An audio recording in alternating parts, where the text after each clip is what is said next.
बिस्मिल्लाहिर्रहमानिर्रहीम। Welcome to my YouTube channel mathematics specialist. आज जो है हम चैप्टर 6 का एक वेरी इंपॉर्टेंट जो है वो शॉर्ट क्वेश्चन लॉन्ग क्वेश्चन जो है करने जा रहे हैं। हमें क्वेश्चन में क्या कहते हैं, ये सप्लीमेंट्री प्रॉब्लम है और इसको ध्यान से समझे थोड़ा सा। Prove that two concentric circles are equipotent, या ये सिंपली यही कह सकता है कि प्रूव करें टू कॉन्सेंट्रिक सर्कल जो होते हैं वो इक्विपोटेंट होते हैं, या वो क्या करता है ये स्टेटमेंट दे सकता है एक्स बाय एक्स रूट और कह सकता है prove C1 is equipotent to C2। तो एक जैसे कि हम जानते हैं कि इनको मतलब एक दूसरे के इक्विपोटेंट ज़ाहिर करने के लिए हमें एक फंक्शन क्रिएट करने पड़ेगा C1 से C2 पर। अगर ये बाइजेक्टिव हुआ तो ये क्या होगा, मतलब ये एक दूसरे के इक्विपोटेंट होते हैं। और एक बात और बताता चलूँ, ये जो कोसेंट्रिक होता है, लफ्ज़ कोसेंट्रिक होता है, इसका मतलब होता है वो टू कोसेंट्रिक सर्कल का मतलब क्या है, कोसेंट्रिक का मतलब क्या है, हमारे पास कोई ये जो एक सर्कल ये है और इसी के ऊपर जो है ना ये दूसरा सर्कल है। अब इस सर्कल का भी यही सेंटर है, इसका भी यही सेंटर है, तो ये जो सर्कल 1 होगा और सर्कल 2 होगा ये कोसेंट्रिक सर्कल्स कहलाएंगे, क्योंकि इनके सर्कल जो है, इनके सेंटर जो है वो एक ही है। ठीक है, तो ये कोसेंट्रिक सर्कल्स के बारे में आपको पता चल गया। ठीक है, अब हम ये फंक्शन डिफ़ाइन करने जा रहे हैं। अब हम इसकी फंक्शन कैसे डिफ़ाइन करेंगे, हमने सेकेंड ईयर में पढ़ा होगा पैरामेट्रिक फॉर्म्स ऑफ सर्कल्स। ठीक है, पैरामेट्रिक फॉर्म ऑफ सर्कल उसको मतलब आपने पढ़ा होगा। तो वो क्या था, अगर हम इसको जो है ना वो C1 के लिए हम क्या कर रहे हैं कि ये इक्वल है किसके है, ये x² प्लस y², ये इस तरह कर दें C1 is equal to a²। ठीक है, अब हम क्या करें, इसकी पैरामेट्रिक फॉर्म्स के लिए क्या करते थे कि x is equal to a cos of theta, y is equal to b sine of theta, b sine of theta. अब यहाँ पर C2 के लिए हम इसी तरह कंस्ट्रक्ट करेंगे x² plus y² is equal to b², और ये x is equal to a cos of theta, y is equal to a sine of theta. ठीक है, तो अब हम ये सवाल पैदा होता है ये हमने किस तरह ये मतलब लिया। अब यहाँ पर देखो, अगर गौर करें तो ये वैसे ज़रूरत नहीं है आपको, मतलब फिर भी आपको बता देते हैं। तो x is equal to a cos of theta है ना, और y is equal to a sine of theta है। अगर हम इसका मतलब इसकी जगह यही x की कीमत डालें, मतलब ये क्या करें कि अब यहाँ पर a² क्या हो जाएगा, यानी कि x² है ना, तो a² cause of square theta हो जाएगा, अब प्लस y², तो y की कीमत क्या है प्लस a², ये a ही होना है। ठीक है, ये a ही होना है, सॉरी गलत हो गया था। अच्छा, a² sine of square theta is equal to क्या होगा, यही a² इधर आ जाएगा। ठीक है, अब यहाँ पर अगर गौर करें तो a² कॉमन लें तो ये cos of square theta plus sine of square theta is equal to a², ये तो सारा 1 होता है, तो a² is equal to a²। तो ये पैरामेट्रिक फॉर्म इधर से ली गई है। ठीक है, तो अब हम चलते हैं कि इसका जो है वो फंक्शन किस तरह जो है वो हम ले सकते हैं। और एक बात और भी ज़ाहिर हो रही है कि ये क्योंकि x² plus y² is equal to a², कि ये दोनों जो सर्कल्स होंगे वो क्वाड्रेंट अगर प्लेन में उसको ज़ाहिर करें तो वो उसके ओरिजिन पर होंगे, क्योंकि इनके सर्कल जो है वो सेंटर जो होगा वो 0 0 पर जो है वो डिफाइन है। अब हम इसका फंक्शन जो है डिफाइन करने जा रहे हैं कि f ये फंक्शन 1 के लिए था, a cos of theta a sine of theta, तो इसके लिए फंक्शन क्या होगा कि अगर हम लगाते हैं a cos of theta a sine of theta पर फंक्शन लगता है, तो ये क्या आएगा, b में आएगा, ये b कॉज ऑफ थीटा। ठीक है, तो क्या आएगा b कॉज ऑफ थीटा और b साइन ऑफ थीटा। ठीक है। ये फंक्शन हमारा जो है वो कंसंट्रेट हो गया। फंक्शन हमने बना लिया। अब ये फंक्शन है तो इसको हमने सबसे पहले तो क्या करना है कि फंक्शन इज़ वन वन वो प्रूफ करना है। दूसरी बात ऑन टू प्रूफ करना। तो वन वन के लिए क्या करेंगे कि हम कोई आर्बिट्रेरी पॉइंट ले लेते हैं। फर्ज किया कि x1 है कोई और x2 है जो कि बिलोंग कर रहे हैं C1 से, such that x1 is equal to किसके है, इक्वल है वो मैं शो कर देता हूँ। x1 is equal to a cos of theta 1 a sine of theta 1, ठीक है। और x2 is equal to a cos of theta 2 है और a साइन ऑफ थीटा 2 है, ठीक है। Such that f of x1 is equal to क्या है, f ऑफ x2 है। वन के लिए यही प्रूफ करते हैं ना। तो अगर हम इधर x1 मतलब ये x1 थे x2 था, अगर ये इस पर फंक्शन जो लगेगा तो हमारा आंसर क्या आएगा, x1 x2 है तो इसका अगर इन पर लगता है फंक्शन हमारा तो फंक्शन हमारा जो जवाब हो वो b में जाएगा। मतलब क्या आएगा वो क्या आएगा, b cos of theta 1 b sine of theta 1 is equal to क्या होगा, b cos of theta 2 b sine of theta 2 आएगा, ठीक है। मतलब इस x पर लगेगा, x1 पर लगेगा तो जो सर्कल दूसरा था x2 था तो उसके ये पॉइंट्स आएंगे। अगर साइन वाला लगता है तो ये पॉइंट्स आएंगे, ठीक है। तो इस तरह ये फंक्शन जो है वो हमने डिफाइन कर लिया। अब हम देख सकते हैं कि b cos of theta 1 is equal to b cos of theta 2 है। तो हम इस तरह देख सकते हैं theta 1 is equal to theta 2 है।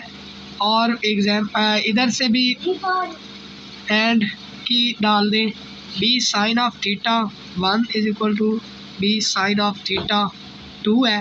तो theta 1 is equal to theta 2 है, तो हम ये लिख सकते हैं x1 is equal to x2 है, ठीक है। तो यही हमने प्रूफ करना था f इज़ 1 1। तो ये हमने जो है वो कर लिया प्रूफ।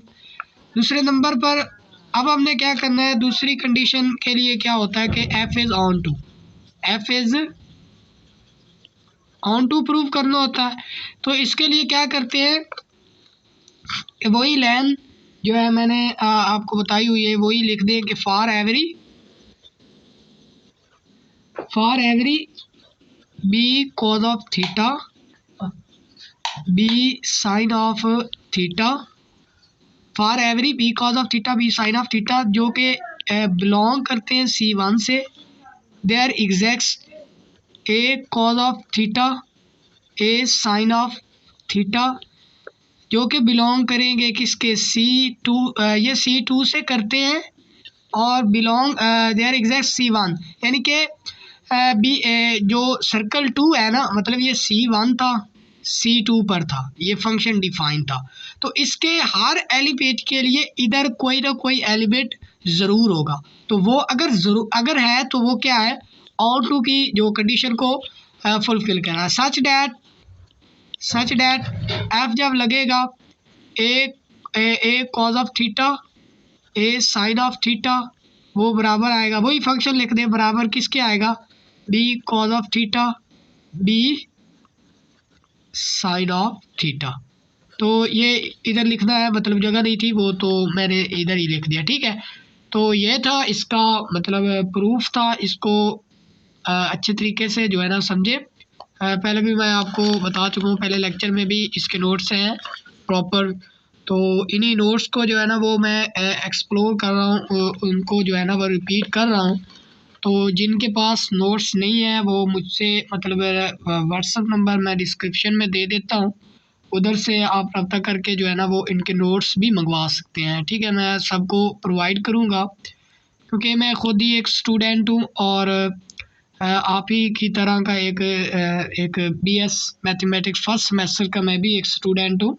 और मेरी बहुत सी कोशिशें हैं कि मैं आपका बहुत सा मतलब ज़्यादा एफ़र्ट करके पढ़ता हूँ और आपको जो है ना लेक्चर डिलीवर करता हूँ।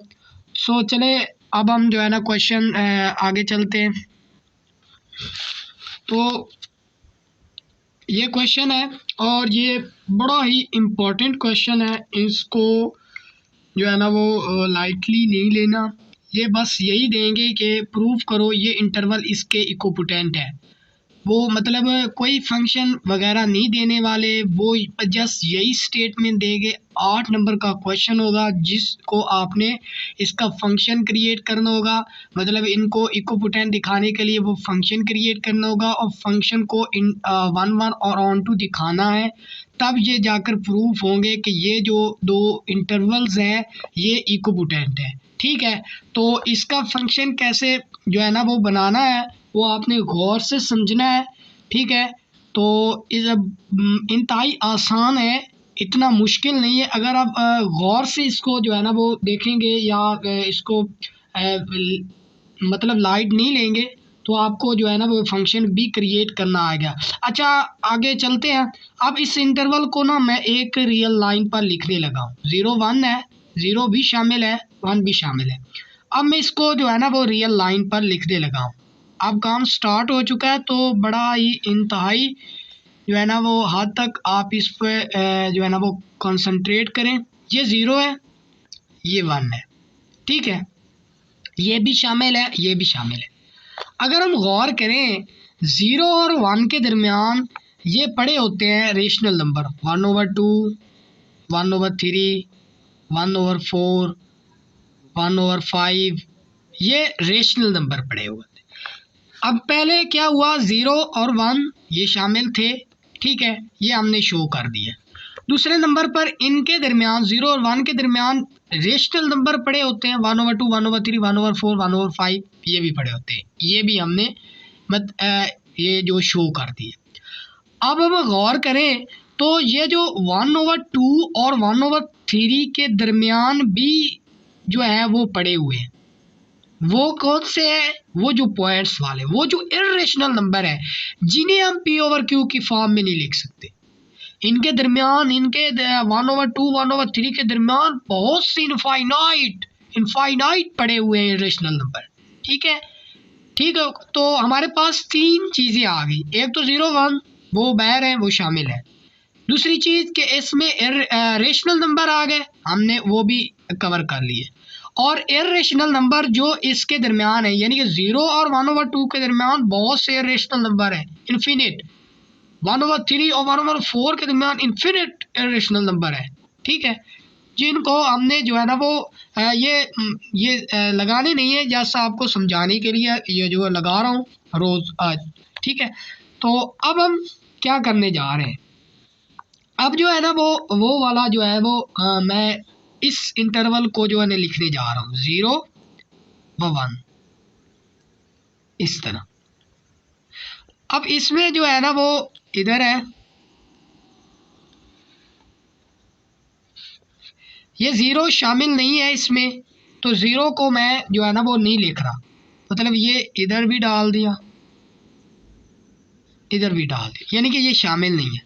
अब इसमें भी क्या है, रेशनल नंबर शामिल है, 1/2 भी है, 1/3 भी है, 1/4 भी है, 1/5 भी है, और इनके दरमियान ये जो है ये भी क्या पड़े हैं, इरेशनल नंबर। इसमें 2 किस्म के हो गए, एक तो रेशनल नंबर हो गए, एक तो ये जो पड़े हैं 1/2, 1/3 के दरमियान इरेशनल नंबर ये है। अब इन दोनों इंटरवल्स के दरमियान हमने क्या करना है, एक बाइजेक्टिव मैपिंग करानी है। बाइजेक्टिव मैपिंग करानी है या 1-to-1 कोरिस्पोंडेंस करानी है।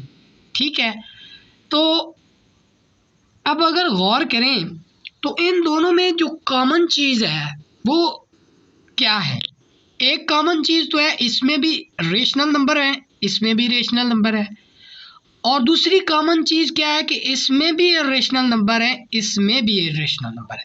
ठीक है, तो इसको मैं बाद में आपको जो है ना वो डिफाइन करता हूँ। पहले मैं इस इंटरवल को ना एक और फॉर्म में लिखने जा रहा हूँ। ठीक है, इस इंटरवल को आप क्या लिख सकते हैं, 0 और 1 है, ये शामिल है। इस इंटरवल को मैं किस तरह लिख सकता हूँ, ठीक है, ये 0 भी शामिल है, 1 भी शामिल है, ये 1/2, 1/3, 1/4, 1/5 सो ऑन। क्या मैंने ये पूरा इंटरवल लिख दिया यहाँ पर? नहीं लिखा, क्योंकि ये 0 1 तो शामिल है, ठीक हो गया, 1/2 रेशनल नंबर भी शामिल है। अब ये जो है ये मैंने नहीं लिखे, जो इर्रेशनल नंबर है वो नहीं लिखे। तो अगर गौर करें, अगर इस इंटरवल से ये सारे निकाल दिए जाएं, मतलब 0 1 भी निकाल दिया जाए और रेशनल नंबर भी जिन्हें 1/2 की फॉर्म में वो भी निकाल दिए जाएं, तो पीछे क्या बचेगा भला? वही इर्रेशनल नंबर बचेंगे जो यहाँ पर है। ठीक है, तो इसको में क्या करेंगे कि इस इंटरवल को पूरा करने के लिए यूनियन लेंगे। ये जो हमें पता है 0 1 1 रेशनल नंबर, और इस इंटरवल में से अगर वो निकाल दें, अगर ये निकाल दें, ये सारे निकाल दें, 0 1 निकाल दें, 1/2, 1/3, ठीक है, 1/4 सो ऑन, अगर ये निकाल दें इस इंटरवल से, तो ये किसको डिनोट कर रहा है? ये किसको डिनोट कर रहा है? ये भाई इर्रेशनल नंबर को डिनोट कर रहा है। ठीक है, रेशनल नंबर हमने लिख लिए, ये किसको है? अगर इस इंटरवल में से ये निकाल दिए जाएं, ये 0 1 1/2 1/3 निकाल दिए जाएं, तो पीछे क्या बचते हैं? ये जो इर्रेशनल नंबर पड़े हैं दरमियान में, वो मतलब ये क्या हुआ कि ये जो है वो इर्रेशनल नंबर को शो कर रहा है। उम्मीद है कुछ ना कुछ जो आपको समझ। अब मैं जो है ना इसको ए से प्रेजेंट करने जा रहा हूँ, इसको ए का नाम देने जा रहा हूँ। क्या है कि 0 1 ये जो इर्रेशनल नंबर है 0 1 1/2 1/3 1/4 सो ऑन, ठीक है, इसको ए का जो है वो ए का नाम दे दिया मैंने।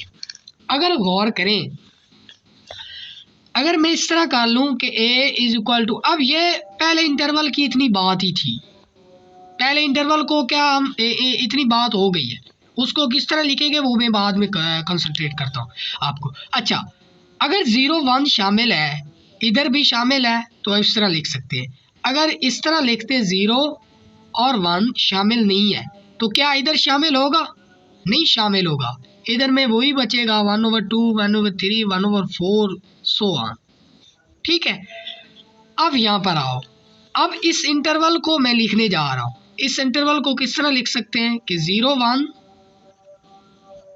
1 इज इक्वल टू जो शामिल हैं 1 1/2 1/3 सो ऑन यूनियन ए जो इर्रेशनल नंबर।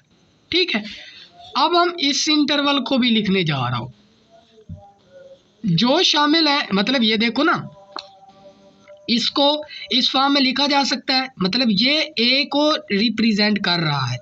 इसमें क्या क्या शामिल होंगे? 1/2 1/3 1/4 1/5 सो ऑन हो गए, और यूनियन जो उसमें इर्रेशनल नंबर है ए। ठीक हो गया, तो ये जो थे इंटरवल्स को इस फॉर्म में जो है वो हमने डिनोट कर दिया। ठीक है, क्योंकि इसमें 0 1 शामिल नहीं था, तो इधर भी कौन सा 0 1 शामिल है? इधर था तो इधर शामिल है। ठीक है, वो ए में नहीं गया, अब यहाँ पर शामिल नहीं है तो वो हमने निकाल दिया, इधर से भी निकाल दिया। ठीक है, तो यूनियन ए किसको ज़ाहिर कर रहा है? जो ये पड़े हैं, जो इस इंटरवल में भी पड़े हैं इर्रेशनल। ठीक है, तो कुछ ना कुछ आपको जो है ना वो फेमिलियर हो गए हुए, तो इससे आगे हम चलते हैं। अब हमने असल हमारा काम क्या है कि हमने एक फंक्शन लेना है जो कि इस इंटरवल 0 1 से किस पर हो, 0 1 से 1 तक हो। तो अब ज़रा गौर करें, अगर गौर करें तो इसमें भी इर्रेशनल पड़े हैं, इसमें भी इर्रेशनल पड़े हैं। अगर हम इस तरह कर दें, ये जो इर्रेशनल नंबर है इनको मैपिंग करवा दें इस तरह, इसके इर्रेशनल नंबर्स को इसके इर्रेशनल नंबर पर जो है वो मैपिंग करवा दी इनकी, ठीक है, ये हमने मैप करवा दी। अब अगर गौर करो, जिस तरह के ये इरेशनल नंबर हैं उसी तरह के ये भी इरेशनल नंबर है, जिस तरह का ये है उसी तरह के ये ही है। तो इसका मतलब क्या हुआ, ये एक आइडेंटिटी फंक्शन होगा। तो हमने सबसे पहले क्या किया कि एक फंक्शन है, हमने फंक्शन क्रिएट कर लिया, ठीक है, हमने एक्स कंसंट्रेट कर लिया, जिस तरह का इरेशनल होगा उसी तरह का इरेशनल नंबर मिलेगा, जो कि सच डैट कि एक्स किसको बिलोंग करता है, ए से करता है, मतलब इरेशनल नंबर। ठीक हो गया, इतनी आपको मतलब समझ आ गई होगी। दूसरा जो होगा ना इसका फंक्शन, वो क्या होगा, 1/n+2 होगा, वेयर n जो है वो इज इक्वल टू 1/n जो है वो इज इक्वल टू x है, और n जो है वो बिलोंग करता है p से। ठीक है, अब इसका मतलब क्या है मैं आपको बताता हूँ। ये भी एक फंक्शन है। अगर हम 1/n है ना, तो n की ये x है, तो इसका मतलब क्या हुआ कि 1/n इज इक्वल टू किसके है, 1/n+2 है। अगर हम यहाँ पर 0 डालें, ठीक है, 0 डालें तो ये तो फंक्शन अनडिफाइन होगा, मतलब 0 नहीं डाल सकते। तो हम क्या करेंगे, अगर 1 डालें, अगर ये फंक्शन हमारा कंस्ट्रेंट हो गया, अगर हम 1 डालें तो क्या आएगा, 1/3 आएगा। n तो हमने 1 डाला था, n हमने इनपुट क्या दी थी, 1/n दी थी, और हमें आउटपुट में क्या मिल रहा है, 1/3 मिल रहा है। तो इसका मतलब क्या हुआ कि हमने जो 1 दिया था, जो 1 दिया था वो किस पर आके जो है वो मैप होगा, जो हमने 1 दिया, n1 दिया, तो वो मैप किस पर हो रहा है, 1/3 पर हो रहा है। ठीक है, इसी तरह, ठीक है, इसी तरह आगे चलते जाएंगे, n2 देंगे, यहाँ पर मतलब यहाँ पर देखो n2 दिया 1/4, यानी कि 1/n2, यानी कि 1/2 दे रहे हैं, मतलब 1/2 दे रहे हैं, तो ये क्या किस पर मैप हो रहा है, 1/4 पर मैप हो रहा है। तो इस तरह ये मैपिंग आगे चलती रहेगी। अगर हम गौर करें, 1 भी मैप हो गया, इरेशनल नंबर भी मैप हो गए, ये जो रेशनल नंबर है ये भी आपस में मैप हो जाएंगे, आखिर में क्या क्या बचेगा, 0 और 1/2 बच गया, 1/2 बच जाएगा, क्योंकि स्टार्ट ही 1 से शुरू हो रहा है। तो 1 अगर यहाँ पर पुट करेंगे, यहाँ पर 1 पुट करेंगे, तो वो तो आगे 1/3 में चला जाएगा ना, मतलब ये 1/2 तो रह जाएगा। तो हम क्या कर देंगे, इस 0 को इस 1/2 पर मैप करवा दें, तो ये एक कॉस्ट है, ये भी एक फंक्शन बनेगा।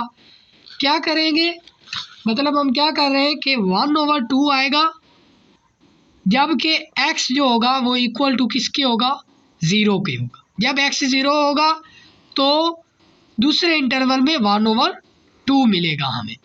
अब ये फंक्शन था, बनाने का तरीका था, ये मुश्किल नहीं है, आसान है, बस आप लेक्चर को ध्यान से सुने तो ये कोई मुश्किल बात नहीं।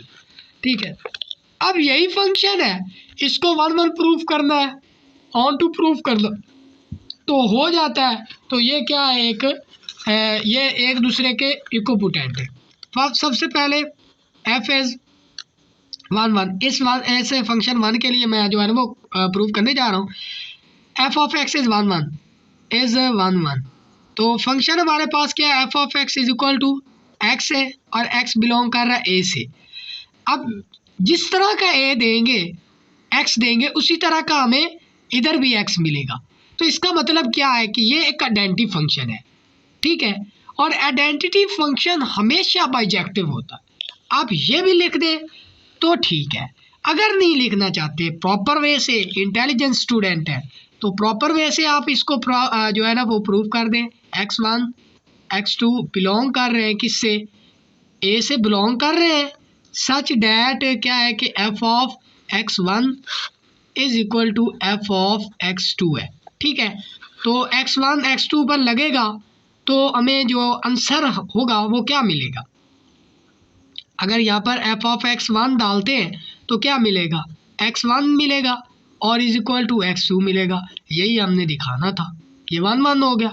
अब इसी के लिए क्या करेंगे कि हम जो है वो ऑन टू प्रूव करेंगे, ऑन टू प्रूव करेंगे। इसी function f of x is equal to x के लिए ऑन टू प्रूव करने जा रहे हैं। इसमें वही लिख दो, फॉर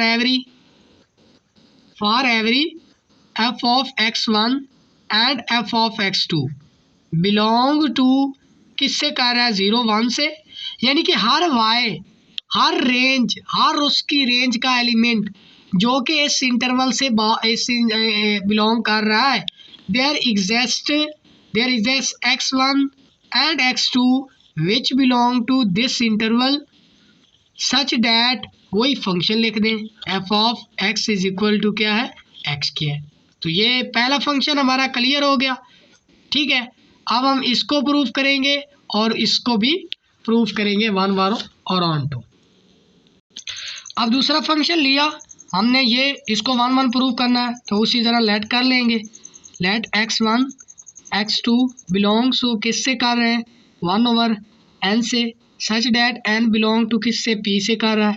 अब x1 इज इक्वल टू क्या है, 1/n 1 से है, n 1 के इक्वल है, और x2 क्या है, 1/n 2 के इक्वल, क्योंकि x जो था वो इक्वल किसके था, 1/n के था, 1/n के था, ठीक है। तो x1 is equal to 1/n 1 n 2 बराबर है, तो सच डैट क्या है कि f of x1 is equal to क्या है, f ऑफ x2। इसी तरह पुट करेंगे, जब हम x1 क्या है, 1/n 1 है, is equal to f of 1/n 2 है। जब ये लगेगा तो 1/n 1 मतलब क्या है कि यहाँ पर 1/n 1 होना है, यहाँ पर n की जगह 1/n 1 होना है। जब यहाँ पर लगेगा क्या आएगा, 1/n 1 + 2 is equal to 1/n 2 + 2, ठीक है। तो इम्प्लाइज डैट हम क्या लिख सकते हैं कि n1 is equal to n2 है, और 2 एंड 2 इज इक्वल टू 2 है, वो वाकई 2 है, और ये वाकई n1 n2 है। तो इसका मतलब क्या हुआ, n1 is equal to n2 है। तो अब हम इसको लिख सकते हैं ना, 1/n1 is equal to 1/n2, और ये किसके, अब हम इसको क्या लिख सकते हैं, 1/n1 इसको किस फॉर्म में लिख सकते हैं, x1 की फॉर्म में लिख सकते हैं। इसको 1/n2 है, तो 1/n2 को हम x2 की फॉर्म में लिख सकते हैं, और यही हमने प्रूफ करना होता है 1 1 के लिए। ऑन टू के लिए वही आपने जो है वो छोड़ देनी है, ऑन टू फंक्शन के लिए क्या करना है कि वही for every 1/n belong to, किससे करें, 0 1 से, there exist 1/n + 2 such belong करेगा 0 1 से, ठीक है, such that f of 1/n is equal to 1/n + 2। यही आपने जो है वो ऑन टू के लिए जो है वो स्टेटमेंट आपने लिख देनी है, ठीक है।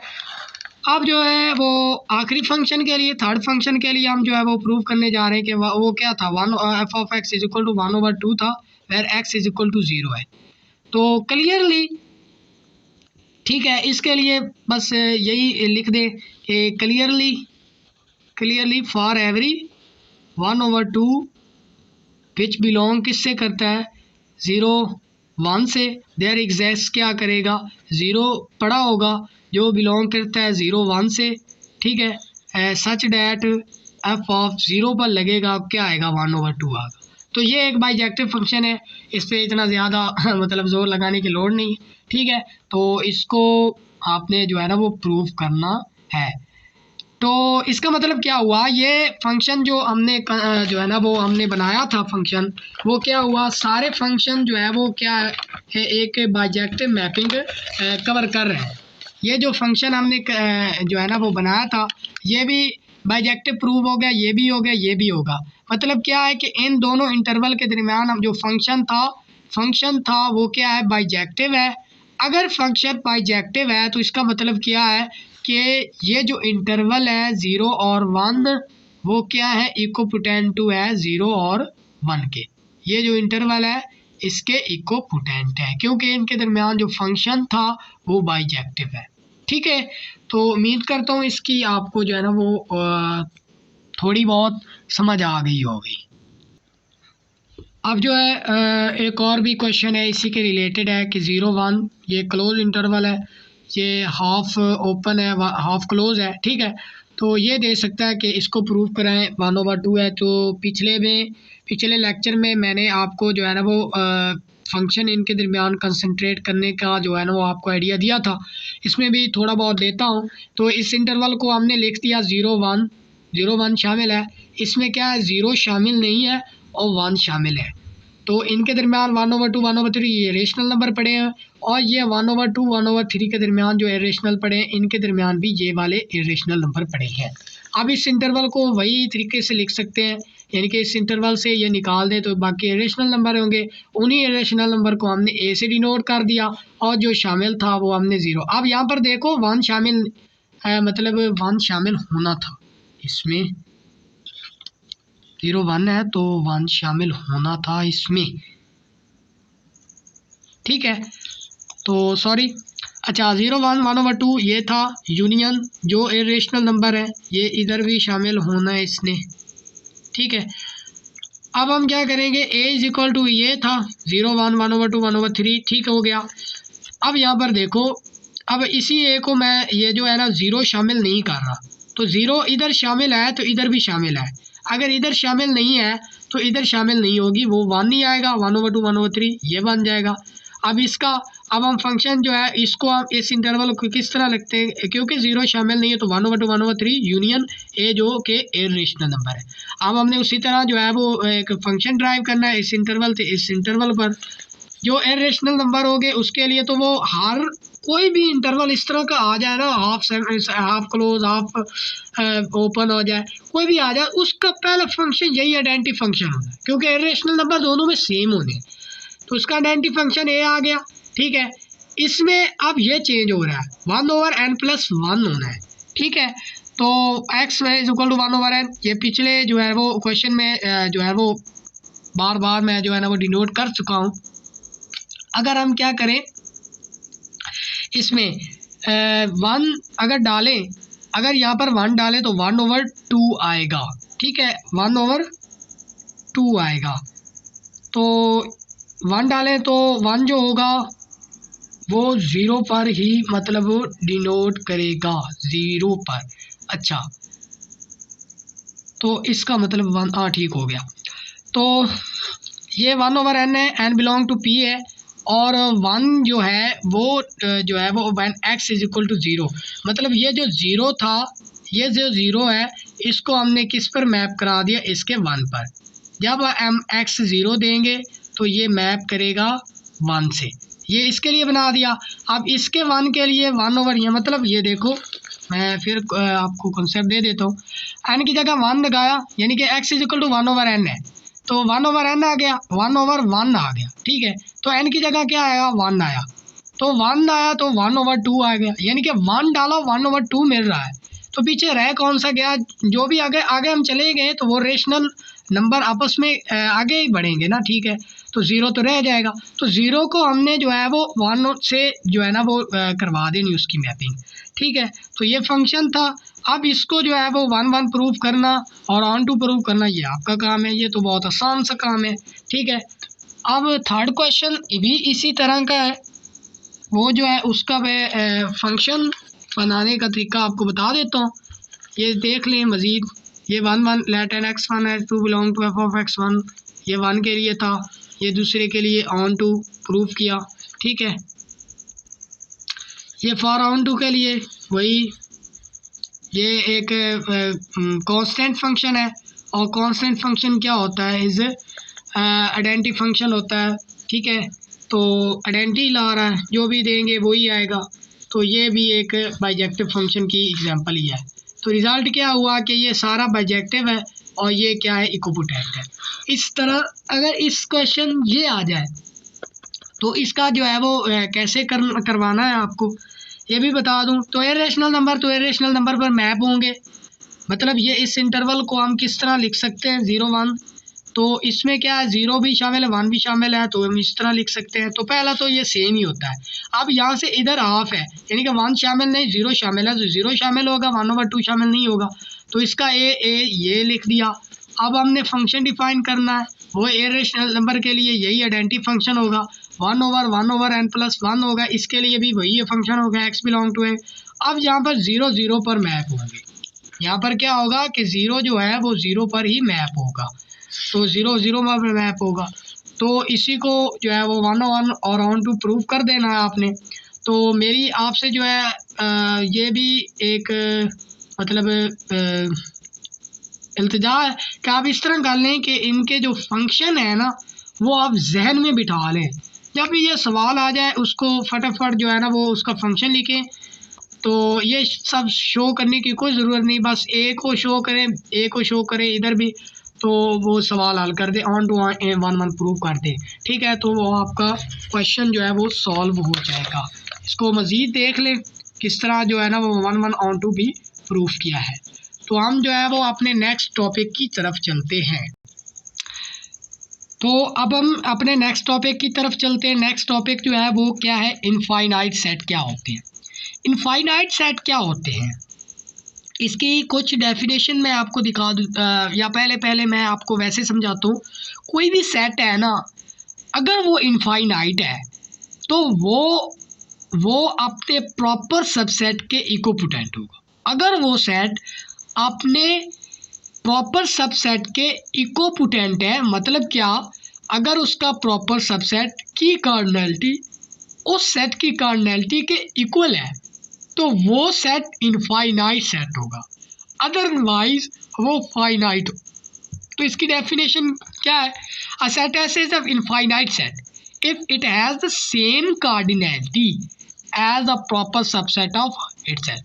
जो उसका सबसेट है अगर उसकी कार्डिनैलिटी उसके खुद की कार्डिनैलिटी के इक्वल है तो वो क्या कहलाएगा, infinite, otherwise S is finite. दूसरी definition, a set which is equipotent to any of its proper subset is called infinite set। वही बात कर रहा है कि अगर वो इक्विपोटेंट है, वो उधर सेम कार्डिनैलिटी का मतलब यही है कि वो उनकी जो है कार्डिनैलिटी सेम है तो वो एक दूसरे के इक्विपोटेंट हो गए। वही बात ये भी कर रहा है, ये भी अच्छी डेफिनेशन है, वो कर लें ये कर लें, आपको मतलब आपको कंसेप्ट क्लियर होना चाहिए। अगर कोई सेट है, अगर उसकी कार्डिनैलिटी उसी सेट के प्रॉपर सबसेट के इक्वल है तो वो सेट जो होगा वो क्या होगा, इनफाइनाइट सेट होगा। अब हम इसकी एग्जांपल देखने जा रहे हैं। अब हम कहते हैं कि जो सेट ऑफ इंटीजर्स होता है वो इनफाइनाइट सेट होता है। अब हम इस वे से इसको प्रूव भी कर सकते हैं। वो कैसे, वो प्रूव आएगा क्वेश्चन, प्रूव करें जी एज ए इनफाइनाइट सेट। तो हम क्या करेंगे, इसका कोई उठा लेंगे प्रॉपर सबसेट जो कि इसमें पाया जाए पूरा, ठीक है, प्रॉपर सबसेट जो है वो ले लेंगे, उसको अगर इसके इक्विपोटेंट दिखा दिया तो ये क्या होगा, इनफाइनाइट सेट होगा। अब हम क्या करेंगे, as let e is equal to 0 ± 2 जो है वो इवन जो हमने ले लिए 2 4 6 ± 2 4 4 6, ये क्या है, एक ई जो है वो क्या है, इसका प्रॉपर सबसेट है, यानी कि ई जो है वो सारा इस पे क्या है, पाया जाता है, ठीक है। तो प्रॉपर सबसेट आ गया, ये हमने जो है ना वो प्रॉपर सबसेट का मतलब ये भी होता है उसमें पूरा पाया जाए और जी का कोई एलिमेंट ना हो जो कि मतलब जो कि उसके प्रॉपर सबसेट में ना हो, ठीक है। तो इसको आप समझे थोड़ा सा। तो ये हमने ई लिया, ठीक है, तो ये जो है सारा उसमें पाया जाता है, ठीक है।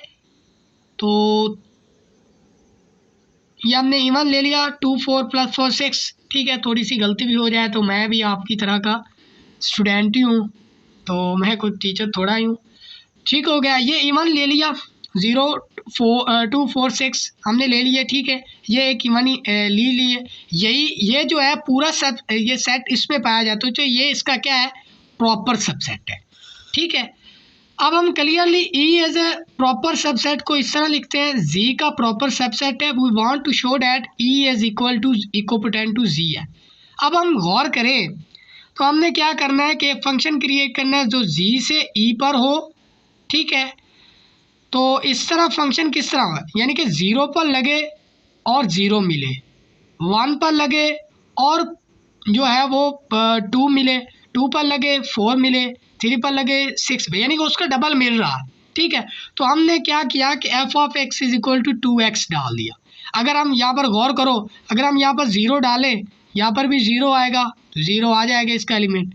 अगर हम इधर 1 डालें, इधर 1 डाला तो 1 डालेंगे +-1 इंटू +- तो +-2 आ जाएगा। अगर हम 2 डाल देंगे तो 4 आएगा, 3 डालेंगे 6 आएगा, यानी कि उसी का डबल आ रहा है। तो ये कॉमन सेंस की बात है, फंक्शन तो यही है, डिफाइन ही हो रहा है। अब हम आपने क्या करना है, इसी को 1 1 और ऑन टू प्रूफ कर देना। अगर ये प्रूफ हो जाता है तो क्या है कि जी एक इनफाइनाइट सेट है। तो as we know that every linear function is a bijective, hence G is equipotent to E. तो ये तो बात ही ख़त्म होगी। ये भी एक थ्योरम है जो मैं आपको जो है ना वो इसी चैप्टर में आपको प्रूव करवाऊंगा कि प्रूव करें कि हर लीनियर फंक्शन जो होता है वो बाइजेक्टिव होता है। ठीक है, तो इसको मैं थोड़ा सा जो है ना वो आपको थोड़ा सा समझा भी देता हूँ।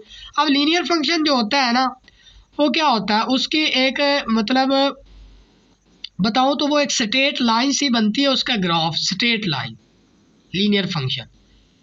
अब हम इसमें गौर करें तो इसमें वर्टिकल लाइन टेस्ट करो, ये क्या है 1 1 है।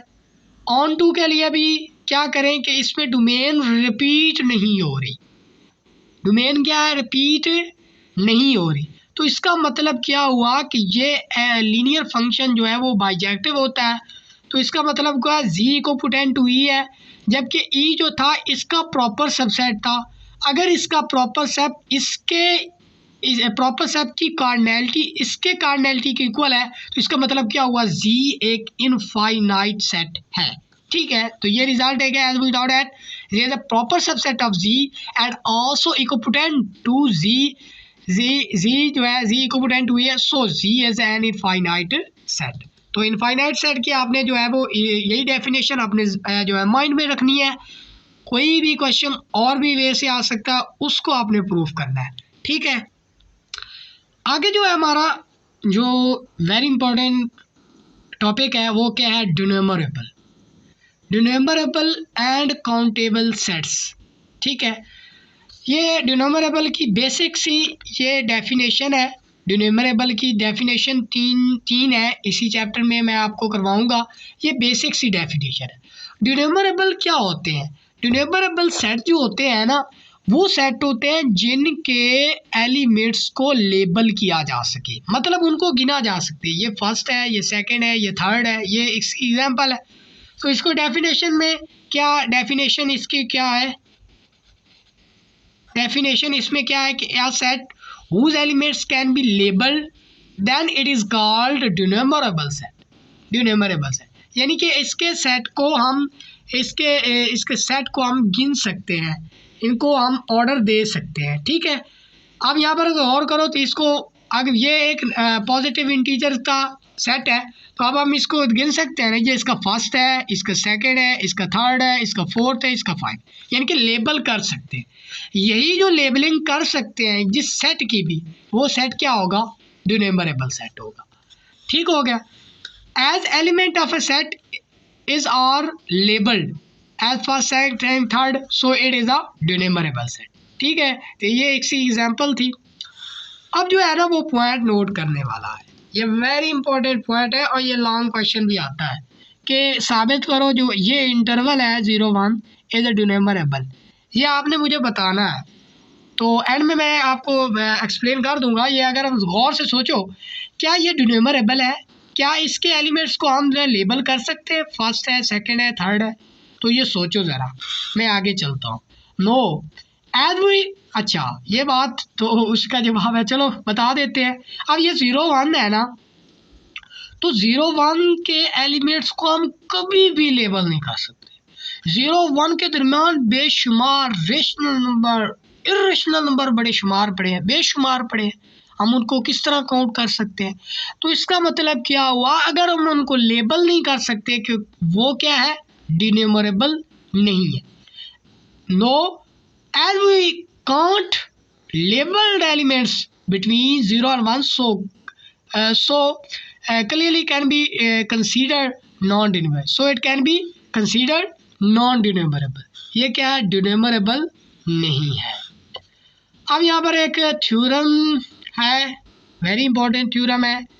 तो वो क्या कह रहा है कि prove P cross P is denumerable. P cross P is denumerable, कि P क्रॉस P को जो है ना वो साबित करो क्या ये एक डिनोमरेबल सेट है। P क्रॉस P में क्या आएगा? वो कार्टेशियन प्रोडक्ट आएगी, यानी कि P 1/3 1/3 1/4 1/4 उनके कार्टेशियन प्रोडक्ट लेंगे। अब 1 1 से मल्टीप्लाई होगा, 1 1 आ गया, 1 2 से 1 2 आ गया, 1 3 से 1 3 आ गया, 1 4 से 1 4 आ, सो ऑन चलता रहेगा। 1 से 2 1 से हुआ, 2 2 से हुआ, 2 3 से हुआ, 2 4 से सो ऑन चलते रहेगा। इसी तरह ये एक जो है ना वो मैंने पेयर बना लिया। अब अगर गौर करें 1 और 1 क्या होते हैं? 2, तो ये हो गया। अब क्या हुआ कि 3 और 1 और 3 क्या होते हैं? 2 होते हैं। 2 और 1 ये भी क्या है? इससे लेबल होगा 3 हो रहा। अब 3 1 पर जाएगा तो ये 4 बन जाएगा। तो इसी तरह हम जो है ना वो एक दूसरे से लेबल इनको जो है वो कर सकते हैं। अब अगर गौर करो ये 1 1 है, 2 बन रहा है, तो इसको एक दफ़ा लिख लिया, इसको दूसरी दफ़ा लिख लिया। अब इसको लिखने की कोई ज़रूरत नहीं है, क्योंकि हमने वो लिख लिया। जो 3 बन रहा है तो 3 हमने इधर भी एक लिख लिया। इधर 1 2 है तो 1 2 भी लिख लिया, 1 3 भी लिख लिया, ठीक है, 1 2 2 2। तो हम जस्ट यही है कि हम इनको लेबल कर सकते हैं। ये फर्स्ट है, ये सेकंड है, ये थर्ड है।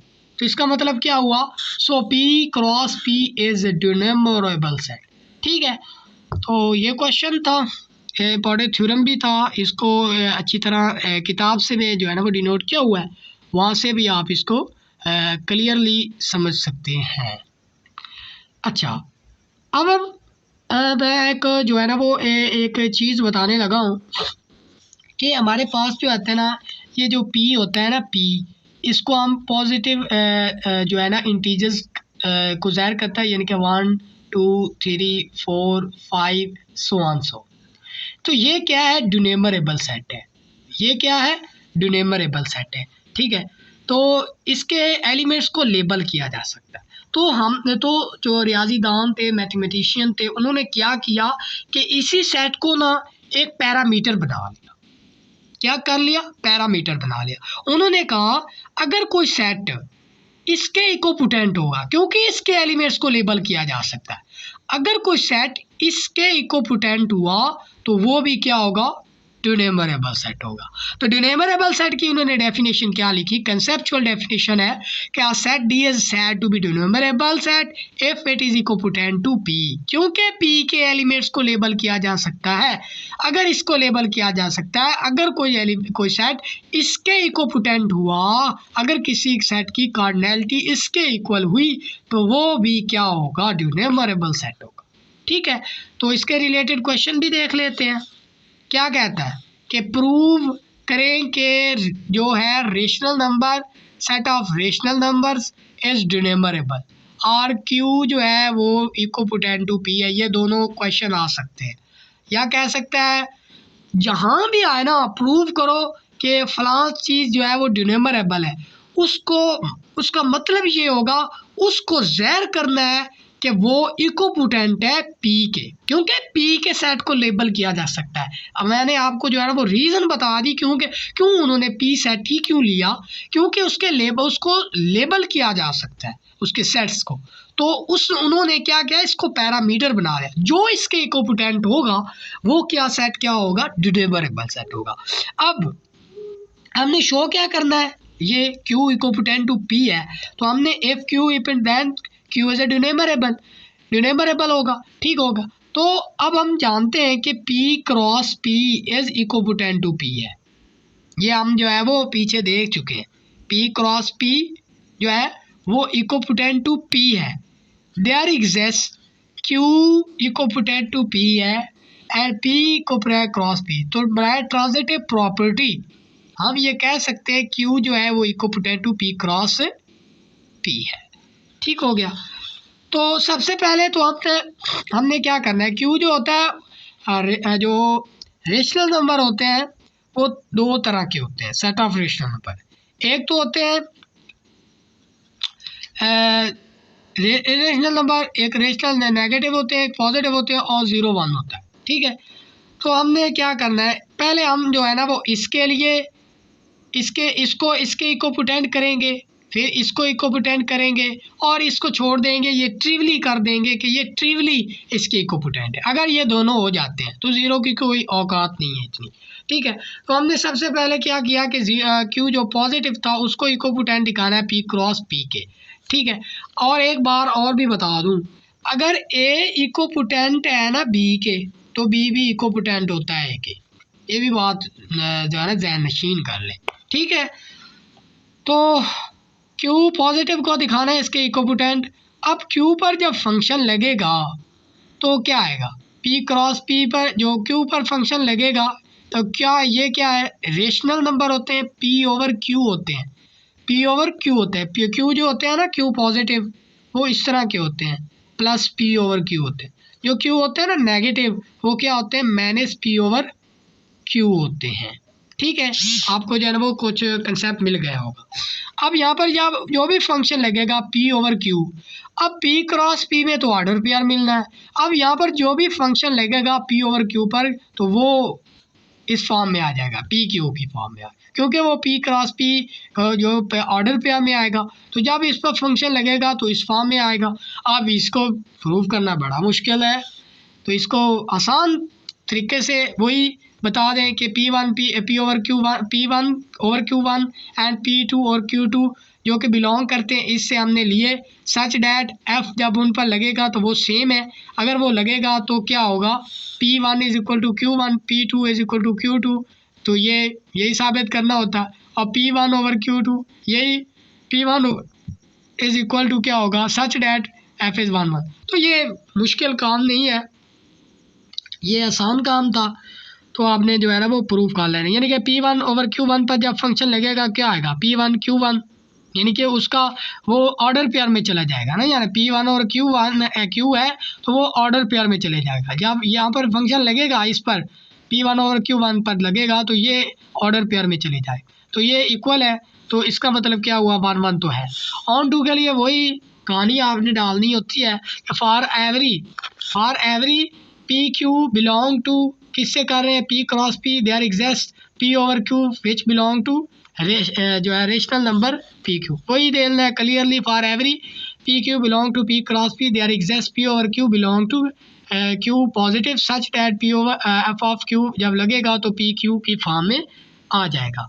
अब हमने दूसरा काम क्या करना है कि Q नेगेटिव को इसके P क्रॉस P के डालना, वही फंक्शन दे लेंगे। जस्ट आपने क्या करना है कि यहाँ पर नेगेटिव डाल देना, और नेगेटिव डालने हैं तो यहाँ पर नेगेटिव नहीं आएगा, ठीक है। जस्ट यहाँ पर नेगेटिव डाल दें और बाकी सारी कहानी वही डाल देनी है आपने, 1 1 और ऑन टू प्रूफ कर देना है, ठीक है। तो वो भी आपको दिखा देता हूँ कि इस तरह माइनस P ओवर Q डाल देंगे, P ओवर Q में ही आएगा। तो इसको 1 1 प्रूफ करना इतना मुश्किल नहीं है। P1 वही हमने वही लिया, लेट P1 P जो कि Q नेगेटिव से बंद करते हैं, जब उन पर फंक्शन लगता है तो वो इक्वल आते हैं। उनके अगर उनके प्री इमेजेस बराबर है तो उनके प्री इमेजेस भी इक्वल होंगे, तो वही हमने प्रूव करना होता है। वही फॉर ऑन टू के लिए वही करना, for clearly P Q belong to P cross P, there exist minus P over Q belong to Q negative. So अब यहाँ पर देखो, अब थर्ड क्या था कि 0 जो है वो इक्विपोटेंट टू P है, तो हमने यही साबित करना था। अब हम क्या करेंगे, जब इस पर फंक्शन लगा ये Q जो है 0 इक्विपोटेंट टू P है ना, तो P इक्विपोटेंट टू 0 है। जब मतलब P पर जो भी P का कोई भी एलिमेंट ले उस पर जब फंक्शन लगे तो वो 0 आना चाहिए, ठीक है। तो P कहाँ से स्टार्ट हो रहा है, 1 से स्टार्ट हो रहा है। तो इसका मतलब क्या है, अब हम फंक्शन डिफाइन करें f of x is equal to 0 into x, यानी कि मतलब 1 डालें, यहाँ पर 1 डालो 0 आएगा, 2 डालो 0 आएगा। तो ये भी क्या है, एक लीनियर फंक्शन है, लीनियर फंक्शन ऑलवेज बाइजेक्टिव होता है। तो इसका मतलब क्या, ये लीनियर फंक्शन है मतलब 0 है, तो ये ट्रिवली सो इट इज़ अ ट्रिवली ड्यूनेमरेबल, ठीक है। तो ये कन्फर्म नहीं है, ठीक हो गया, तो मतलब है ड्यूनेमरेबल है। As 0 is can't be proved on to, ठीक है। So we consider it is a trivially denominable, मतलब मसे है ये डिनोमिनेबल, ठीक हो गया। As we have proved that Q is equipotent to P, hence Q is are denominable है, ठीक है। तो डिनोमिनेबल तो है ना, तो हमने यही प्रूव करना था। अब थ्योरम नंबर 2 है, इससे आगे क्या कहता है उसमें, प्रूव करो कि n cross n is a denominable. इसका मतलब क्या हुआ कि हमने n क्रॉस n लेना है। n क्रॉस n में क्या आता है, n में क्या आता है 0 1 2 3 4 आ जाता है। इसको क्या करना है कि हमने इक्विपोटेंट डालना है p के। तो इसका मतलब क्या हुआ, अब n इज इक्वल टू क्या आता है n क्रॉस n। अब n बराबर होता है p के, p बराबर 1/3 ये इक्वल है। तो यही मतलब वही बता रहा है कि p cross p is equal to equipotent to p है, वही साबित करना है, ठीक है। और n क्या है 1/1 2 3 4 5 6 ही है ना, तो ये क्या है p क्रॉस p को ज़ाहिर करता है और इक्विपोटेंट टू p है, ये हमने पहले दिखा दिया आपने। अगर फिर भी आपने जो है वो फॉर्मेलिटी पूरी करती है तो इसको निकाल दे, ये n है 1 2 3 4, ये n है n क्रॉस n है, तो ये n क्रॉस n लिया, तो p equipotent to n cross n है, तो p डालेंगे तो n क्रॉस n होगा, यानी कि p a डालेंगे तो r s मिलेगा। तो a वहाँ पर क्या होगा 2r 2s प्लस 1 इसके इक्वल होगा। तो इसी तरह a1 a2 belong to p है, तो जब a1 पर लगेगा a2 पर लगेगा तो 2r1 a1 जो है वो क्या इसके इक्वल है 2r1 2s1 प्लस 2 और a2 2r2 2s2 प्लस 2, ठीक है। तो ये इस पर फंक्शन लगेगा तो क्या आएगा r1 प्लस s2। अब मैं आपको जो है ना वो थोड़ा सा कंसेप्ट भी देता चलूँ, तो RS है यानी कि 1 1 मतलब लगेगा। अगर हम इधर डालते हैं ना 1 डालते हैं मतलब 1 डालते हैं, तो अब यहाँ पर गौर करो 1 है 1 आएगा, ये भी 1 आएगा, तो इसका मतलब क्या होगा 2 3 और 2 क्या आ जाएगा 3 2 6 आ जाएगा, तो 6 इधर पड़ा होगा, ठीक है। तो इसका मतलब वही है कि अगर हम 0 डाल दो मतलब RS है 0, मतलब दोनों 0 डाल दो तो 1 पड़ा होगा, इधर 1 पड़ा होगा। तो इसका मतलब यही बात a is equal to 2r 2s plus 1 है, वही आपने 2 ले लेने हैं, इसको 1 1 प्रूफ कर देना है। a1 is equal to r1 2s2 plus 1 2r2 2s2 plus 1, इसमें ये जो है वो 1 1 प्रूफ कर देना है। और ऑन टू के लिए वही जो है ना वो आपने डाल देनी है। clearly for every RS belong to n cross n there exists a belong to such that f of a is equal to RS। तो ये कंक्लूजन क्या हुआ कि जो कि ये क्योंकि बाइजेक्टिव है तो क्या हुआ कि जो set of n cross n है वो इक्विपोटेंट टू p है, तो इसका मतलब क्या हुआ n cross n is a denominable set. अब यहाँ पर एक बात और आ रही है, अब यहाँ पर एक वेरी इंपॉर्टेंट शॉर्ट क्वेश्चन भी हो सकता है, लॉन्ग क्वेश्चन भी बन सकता है। हमारे मिड में ये लॉन्ग क्वेश्चन आया हुआ था, क्या कहता है कि p प्रूव करो z इज अ डिनोमिनेबल। इसका मतलब क्या है z इज अ डिनोमिनेबल है, वो प्रूव करना है आपने। तो इसका मतलब क्या हमने शो क्या करता है z पूरा लेना है, शो क्या करना है कि z जो है वो इक्विपोटेंट है p के, ठीक है। z is equipotent to p के है या p इक्विपोटेंट टू z है, देन z इज अ डिनोमिनेबल, ठीक है। अगर ये हुआ तो z इज अ डिनोमिनेबल, तो p से z पर डिफाइन करना है। अब p में कौन से एलिमेंट्स होते हैं मैं यहाँ पर शो कर देता हूँ। p में होते हैं कि 1 2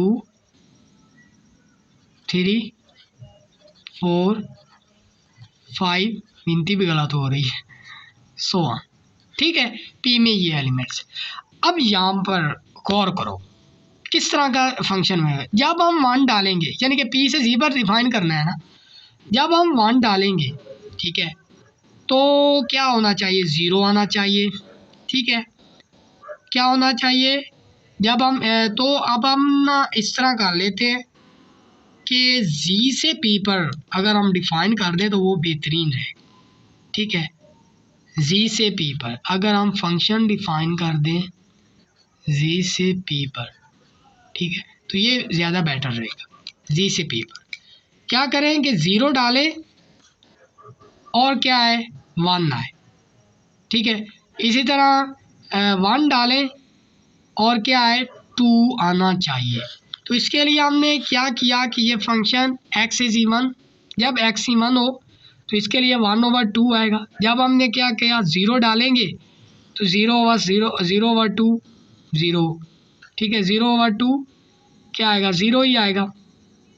तो इसका मतलब x इज़ इवन, इवन के लिए क्या आएगा ये इस तरह आ जाएगा, ठीक है। यहाँ पर दो फंक्शन डिफाइन है, x is even and x is odd. जब इवन होगा यानी कि अगर हम यहाँ पर 2 पुट करें, +-2 पुट किया, यानी कि वो जो है ना वो z से p से z पर ले लें या z से p पर ले लें, उसमें कोई फ़र्क नहीं पड़ेगा। तो यहाँ पर 2 ले लो, 2 कैंसिल हो जाएगा, 1 आ जाएगा। तो जो कि 1 पड़ा है यहाँ पर p में, अगर हम इसमें वही कर दें, अगर हम 4 ले लें तो 1 2 2 2 पड़ा है यहाँ पर। तो इसी तरह ये चलता रहेगा। तो इवन ये जब ऑड होंगे यानी कि अगर हम 0 डाल दें, ठीक है, तो ऑड में 0 नहीं आता गालबन। तो इसमें अगर हम 1 डाल दें, 1 - 1 0 बस हम 0 आ जाएगा, क्योंकि 0 पड़ा है उधर। p से z पर कर रहे हैं ना, p से z पर डिफाइन कर रहे हैं। तो अगर हम क्या कर दें, अगर हम यहाँ पर 2 डाल नहीं सकते, 3 डाल दें, 3 डाल देते हैं। और ये क्या है कि ये पॉजिटिव नंबर्स के लिए, सिर्फ इवन पॉजिटिव नंबर के लिए, ये जो है ऑड जो है वो मतलब ऑड नंबर्स के लिए p से z पर जाएंगे, ठीक है। तो ये फंक्शन था हमारा, इसी को 1 1 और ऑन टू आपने प्रूफ कर देना है। मज़ीद जो है वो समझ नहीं आई तो आप जो है वो मतलब कमेंट सेक्शन में मुझसे पूछ सकते हैं, ठीक है। इसी को यानी कि x1 x2 कोई बिलोंग करते हैं किससे, p से, सच डैट f(x1 x2) वही प्रूव कर देना x1 x2। ऑन टू के लिए वही कहानी आपने डालनी होती है, ऑन टू के लिए वही ये दूसरों को और ऑन टू। तो ये प्रूफ हो गया, प्रूफ एज जो हो गया कि z एज क्या है डिनम्बरेबल सेट है। इससे आगे जो है एक छोटा सा प्रूफ एक और भी रहता है, वो भी करवा के जो है वो क्लोज करते हैं थोड़ा सा काम। तो proof a cross b equivalent to b cross a का। अब यहाँ पर क्या है कि a b की शक्ल के होंगे और मिलेगा क्या b a की शक्ल का। तो f जब इस पर लगेगा तो b a लगेगा। तो इसका मतलब क्या हो, ये फंक्शन नहीं है b a वाला, ये ऑर्डर सेट मिलेगा। 1 1 के लिए क्या करेंगे कि a1 a2 जो कि बिलोंग करें a क्रॉस b से, a1 b1 and b1 b2 जो कि बिलोंग कर रहे हैं a क्रॉस b से, they are exist b cross a, यानी कि b1 b2 such that a1 जब इस पर लगेगा तो ये मिलेंगे। तो यही प्रूव करना था आपने। अच्छा, इसके आगे जो है वो ये फॉर ऑन टू फंक्शन के लिए भी यही लिख देना आपने। तो ये था वेरी वेरी इंपॉर्टेंट जो क्वेश्चन थे, वो आपको मैंने जो है ना वो डिफाइन करने की कोशिश की है थोड़ा बहुत। अगर कोई गलती हो जाती है मुझसे तो मैं भी कोई ब्रिलियंट स्टूडेंट नहीं हूँ, मैं आपका अपनी क्लास का एक नॉर्मल सा स्टूडेंट हूँ। तो और ये मैं फर्स्ट सेमेस्टर में पढ़ रहा हूँ, ठीक है, आपके साथ ही हूँ। तो मेरे चैनल को सब्सक्राइब भी करें, अपने दोस्तों के साथ शेयर भी करें। तो मेरी जो एफ़र्ट है और मुझे दुआओं में याद रखें, जो है वो अल्लाह मेरी जो है वो मुश्किलात को जो है ना वो आसान फरमाए, ठीक है। तो दुआ में याद रखना। अगर समझ नहीं आ रही, नोट्स चाहिए तो मेरा भाई मैं जो है डिस्क्रिप्शन में मैं अपना नंबर दे दूँगा, वहाँ से आप नोट्स जो है वो जो है ना वो मंगवा सकते हैं, ठीक है। मैं आपको नोट्स भेज दूँगा, उन नोट्स को अपने बुक्स अपनी जो है रजिस्टर पर नोट करें और इधर से लेक्चर लें। वो नोट्स हुए होंगे तो वो आप जो है आसानी से बेहतरीन अंदाज से आप जो है ना वो उनको प्रिपेयर कर सकते हैं, ठीक है। तो दुआ में याद रखना हमेशा, ठीक है। अल्लाह जो है वो सबकी जो है वो मुश्किलात तो जो है वो दूर फरमाए। दुआ में याद रखना। खुदा हाफिज़।